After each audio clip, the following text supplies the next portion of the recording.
بسم اللہ الرحمن الرحیم۔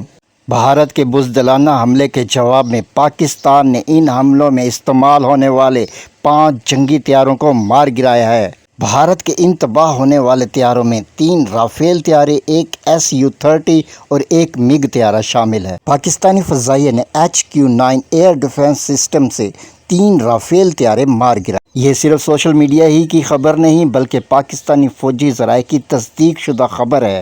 یاد رہے کہ گزشتہ رات بھارت نے پاکستان میں 9 مختلف مقامات پر میزائلوں کے ذریعے 40 حملے کیے، لیکن پاکستان نے تاحال 5 مختلف حملوں کی تصدیق کی ہے جو پاکستان کے مختلف شہروں پر کیے گئے۔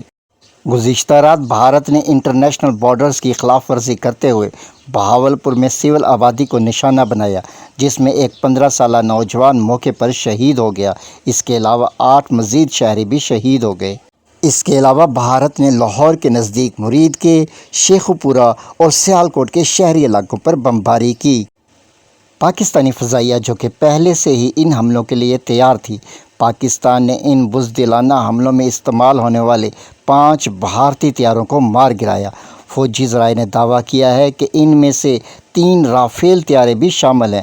پاکستان نے چین سے خریدے گئے S-300 طرز کے HQ-9 ایئر ڈیفنس سسٹم کے ذریعے بھارتی فضائیہ کا پہلا رافیل طیارہ بھٹنڈا میں مار گرایا۔ یہ طیارہ 18.5 نوٹیکل مائلز کے فاصلے پر بھٹنڈا میں گرا۔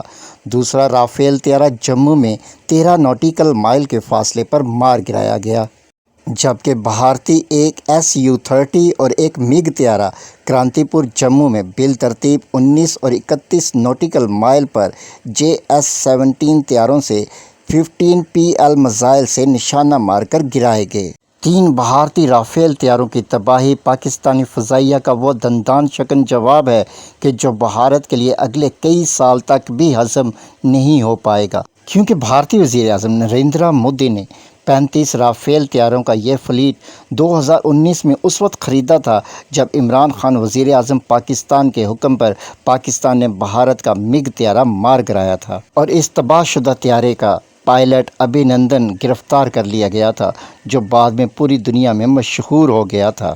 تب بھارتی وزیر اعظم نریندر مودی نے بڑی حسرت سے کہا تھا کہ اگر ہمارے پاس رافیل طیارے ہوتے تو ہماری یہ جنگ ہنسائی نہ ہوتی، لیکن اب تو پاکستان نے اس بار 3 رافیل طیارے ہی مار گرائے۔ اب بھارتی عوام جو سلوک وزیر اعظم مودی کے ساتھ کرے گی وہ قابل دید ہوگا۔